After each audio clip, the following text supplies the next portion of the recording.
شروع اللہ کے پاک نام سے جو بڑا مہربان اور نہایت رحم کرنے والا ہے۔ ارشاد باری تعالیٰ ہے، اے ایمان والو، تم پر روزے فرض کیے گئے جیسے تم سے پہلے لوگوں پر فرض کیے گئے تھے تاکہ تم پرہیزگار بن جاؤ۔ سورہ البقرہ آیت نمبر 286۔ روزہ دین اسلام کا ایک ستون ہے اور اس کے بغیر ایک مسلمان کا دین مکمل نہیں ہوتا۔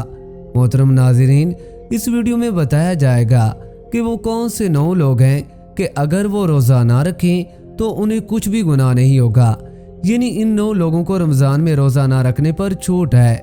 ہر مسلمان مرد اور عورت جو بالغ ہو اور اپنے ہوش و حواس میں ہو، اس پر رمضان کے روزے فرض ہیں، یعنی کہ اس کے لیے پورے مہینے کے روزے رکھنا ضروری ہے، اور اگر وہ ان کی فرضیت کا انکار کرتا ہے تو وہ کافر ہے اور بلا وجہ روزہ چھوڑنا گناہ بھی ہے۔ لیکن کیا آپ جانتے ہیں 9 لوگ ایسے بھی ہیں جنہیں رمضان کے مہینے میں روزہ نہ رکھنے کی چھوٹ ہے۔ یہ 9 لوگ رمضان کے مہینے میں روزے چھوڑ سکتے ہیں۔ نمبر 1، بیمار آدمی۔ سب سے پہلے انسان جو روزہ چھوڑ سکتا ہے وہ بیمار آدمی ہے۔ جو انسان سخت بیمار ہے تو ایسے انسان کے لیے روزہ نہ رکھنے کی چھوٹ ہے۔ اگر ایسا بیمار آدمی روزہ نہیں رکھتا ہے تو اس پر کچھ بھی گناہ نہیں۔ اب یہ بھی جان لیجئے کہ ایسی کون سی بیماری ہے کہ جس میں روزہ نہ رکھنے کی چھوٹ ہے۔ ہم آپ کو بتاتے ہیں کہ یہاں پر ان بیماریوں کی بات نہیں ہو رہی جو کہ عام طور پر نارمل لوگوں کو ہوتی ہیں، جیسے کہ اگر کسی کے سر میں درد ہو گیا، گھٹنے میں درد ہو گیا، کسی کو سردی یا زکام لگ گیا اور اس پر اس نے روزہ چھوڑ دیا، تو ایسا کرنا بالکل بھی جائز نہیں ہے۔ ایسے لوگوں کو روزہ رکھنا ضروری ہے۔ یہاں پر بیماریوں سے مراد ایسی بیماری ہے جس میں انسان کی جان جانے کا خطرہ ہوتا ہے۔ اب یہ بھی جان لیجئے کہ وہ کون سی بیماری ہے کہ جس میں جان جانے کا خطرہ ہوتا ہے۔ تو اس بات کا ایسے پتہ چلتا ہے کہ اگر کوئی ماہر ڈاکٹر آپ کو یہ کہہ دے کہ اگر آپ بھوکے پیاسے رہے تو روزہ رکھنے سے آپ کی جان جانے کا خطرہ ہو سکتا ہے، یا پھر ڈاکٹر آپ سے یہ کہہ دے کہ اگر آپ نے روزہ رکھا تو آپ کی بیماری ٹھیک نہیں ہوگی یا آپ کی بیماری اور بڑھ جائے گی، تو ایسی صورت میں رمضان کے مہینے میں روزہ چھوڑنا جائز ہے، لیکن چھوٹی موٹی بیماریوں میں روزہ چھوڑنا جائز نہیں ہے۔ اب یہاں پر اگر کسی نے اپنی بیماری کی وجہ سے روزے چھوڑ دیے ہیں تو وہ یاد رکھے کہ اسے ان روزوں کو بعد میں رکھنا پڑے گا جب اس کی بیماری دور ہو جائے گی، یعنی کہ جب اس کی بیماری ٹھیک ہو جائے گی تو اس کو اپنے چھوڑے ہوئے روزوں کو قضا کرنا پڑے گا۔ اب اگر کسی کی بیماری ایسی ہے کہ وہ کبھی ٹھیک ہی نہیں ہوئی اور اس کا آخری وقت قریب آ گیا ہے، تو ایسے میں وہ اپنے گھر والوں کو یہ وصیت کرے کہ میرے اتنے روزے چھوٹ گئے ہیں اور وہ ان کا فدیہ ادا کریں، اور فدیہ یہ ہے کہ ہر روزے کے بدلے ایک مسکین کو دونوں ٹائم پیٹ بھر کر کھانا کھلائے۔ نمبر 2، یعنی پریگننٹ عورت، یعنی کہ دوسرے نمبر پر حاملہ عورت ہے، یعنی جس کے پیٹ میں بچہ ہو۔ اگر ایسی عورت ہو اور روزے رکھنے پر اس کو یا اس کے بچے کو جان کا خطرہ ہو تو ایسی عورت بھی رمضان کے مہینے میں روزے چھوڑ سکتی ہے، اس پر بھی کوئی گناہ نہیں ہوگا۔ ایسی عورت کے لیے بھی روزہ نہ رکھنا جائز ہے، لیکن یاد رہے کہ ایسی عورت بھی اپنے چھوڑے ہوئے روزے بعد میں رکھے، یعنی کہ جب اس کی صحت ٹھیک ہو جائے تو اسے بھی اپنے چھوڑے ہوئے روزوں کی قضا کرنی ہوگی۔ اور اگر کوئی حاملہ عورت ہے اور اس کا ماہر ڈاکٹر یہ کہہ دے کہ روزہ رکھنے سے اس کی یا اس کے بچے کی جان جانے کا خطرہ نہیں ہے تو ایسی عورت کے لیے روزہ رکھنا ضروری ہوگا۔ نمبر 3، زیادہ بڑھاپا ہونا۔ تیسرا شخص وہ ہے جو اپنی عمر کے آخری پڑاؤ میں پہنچ جائے، یعنی کہ کوئی شخص بہت زیادہ بوڑھا ہو گیا ہو۔ تو اگر کوئی ایسا شخص ہے جو اپنے بڑھاپے کی وجہ سے اپنی جگہ سے اٹھ بھی نہیں سکتا، بیٹھ بھی نہیں سکتا ہے، اور اپنے بڑھاپے کی وجہ سے اتنا کمزور ہو گیا ہے کہ اس میں روزہ رکھنے کی بالکل بھی طاقت نہیں ہے، تو ایسا شخص بھی اگر رمضان کے مہینے میں روزے نہیں رکھے گا تو اس پر کوئی بھی گناہ نہیں ہوگا۔ تو ایسے بوڑھے شخص کے لیے بھی روزہ چھوڑنا جائز ہے، لیکن یاد رہے کہ ایسے شخص کے لیے بھی فدیہ ادا کرنا ضروری ہے۔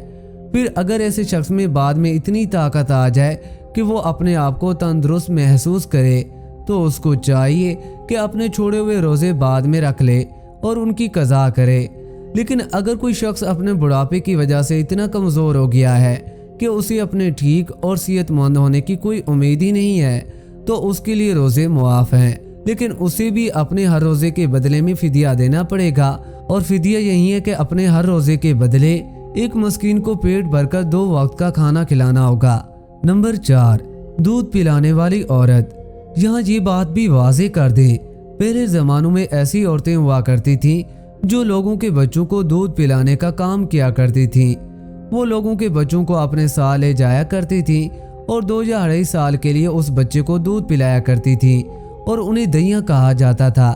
ایسی عورتوں کے لیے بھی رمضان میں روزے نہ رکھنے پر چھوٹ ہے، جو بچے کو دودھ پلاتی ہیں، لیکن چونکہ اب ایسا زمانہ نہیں رہا، لہذا ایسی مائیں جو اپنے بچوں کو دودھ پلاتی ہیں اور اگر ان کا ڈاکٹر انہیں یہ کہہ دے کہ ان کے روزے رکھنے کی وجہ سے ان کے بچے کو خطرہ ہے، تو ایسی ماؤں کو بھی روزہ چھوڑنے پر کچھ گناہ نہیں ہے، لیکن یاد رہے کہ ایسی عورت کو بھی بعد میں ان روزوں کی قضا کرنی ہوگی۔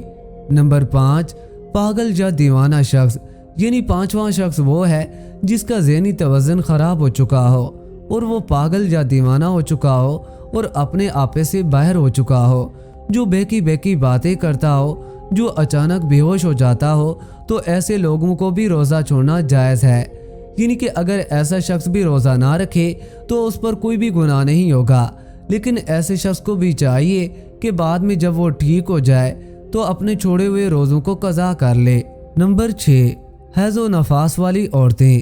یعنی کہ ایسی عورتیں جن کے ماہانہ پیریڈز چل رہے ہوں، وہ حیض والی عورتیں ہیں، اور ایسی عورتیں جنہوں نے بچے کو جنم دیا ہو اور ابھی تک ان کا خون نکلنا بند نہ ہوا ہو، تو ایسی عورتوں کو نفاس والی عورتیں کہتے ہیں۔ یہاں پر ایسی عورتوں کا بھی روزہ رکھنا جائز نہیں۔ یہاں یہ بات بھی یاد رکھیں، پہلے بیان کیے گئے 5 قسم کے لوگ اگر روزہ رکھ لیتے ہیں تو ان کا روزہ قبول ہو جائے گا، لیکن حیض و نفاس والی خواتین اپنی اس حالت میں روزہ نہیں رکھ سکتی۔ اگر وہ روزہ رکھیں گی تو ان کا روزہ قبول نہیں ہوگا اور ان پر سخت گناہ ہوگا۔ ایسی عورت جب بعد میں پاک صاف ہو جائے تو اس کے لیے ضروری ہے کہ وہ اپنے چھوڑے ہوئے روزوں کی گنتی پوری کر لے۔ نمبر 7، سفر پر ہونا، یعنی مسافر ہونا۔ تو ایسا انسان جو حالت سفر میں ہے تو اس کے لیے بھی روزہ نہ رکھنے کی چھوٹ ہے، اور روزہ نہ رکھنے پر اس کے لیے کچھ گناہ نہیں ہوگا، لیکن یہ بات بھی جان لیجئے کہ اس سلسلے میں سفر کیسا ہوگا۔ تو ہم آپ کو بتا دیں کہ جو سفر 82 کلومیٹر سے زیادہ ہو اور کم از کم 15 دن کے سفر کی نیت کر کے گھر سے نکلا ہو، تو ایسے مسافر شخص کے لیے روزہ نہ رکھنے پر چھوٹ ہے، لیکن جب اس کا سفر ختم ہو جائے تو پھر اس کے لیے روزہ رکھنا ضروری ہو جاتا ہے۔ اب یہاں یہ بات بھی قابل ذکر ہے کہ اگر کوئی شخص سفر کی حالت میں ہے اور وہ یہ کہے کہ وہ روزہ ضرور رکھے گا کیونکہ اس کا سفر آرام دہ ہے، تو ایسا مسافر سفر کی حالت میں بھی روزہ رکھ سکتا ہے اور اس کا روزہ ہو جائے گا۔ بس اگر سفر آسان ہے تو روزہ رکھ سکتا ہے، لیکن اگر روزہ نہ بھی رکھے تو اس پر کچھ گناہ نہیں۔ نمبر 8، ایسا شخص جس کی جان جانے کا خطرہ ہو، یعنی اگر کوئی شخص تلوار لے کر کسی کے پاس آ جائے اور یہ کہنے لگے اگر تم روزہ رکھو گے تو میں تمہاری گردن اڑا دوں گا، یعنی تمہیں مار دوں گا، تو اسے اپنی جان کا خطرہ ہو، تو ایسے شخص کے لیے بھی روزہ نہ رکھنے پر چھوٹ ہے۔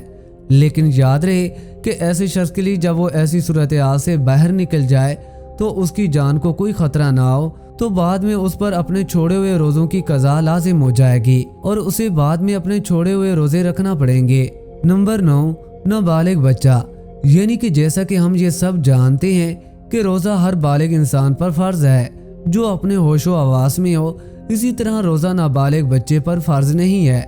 اگر کوئی نابالغ بچہ روزہ نہیں رکھتا تو اس پر کوئی گناہ نہیں ہوگا اور اسے روزہ نہ رکھنے پر چھوٹ ہے، لیکن اگر کوئی بچہ 10 سال کی عمر کو پہنچ جائے اور اس میں روزہ رکھنے کی طاقت آ جائے تو اسے چاہیے کہ وہ روزہ رکھنا شروع کر دے، اور اگر ایسا بچہ روزہ نہ رکھے تو اس کے گھر والوں کو چاہیے کہ اس پر سختی کریں اور اسے روزہ ضرور رکھوائیں۔ اللہ تعالیٰ سے دعا ہے کہ تمام مسلمانوں کو اپنے ماہ مبارک کے روزے خشوع و خضوع کے ساتھ رکھنے کی طاقت و توفیق مرمت فرمائے، آمین یا رب العالمین۔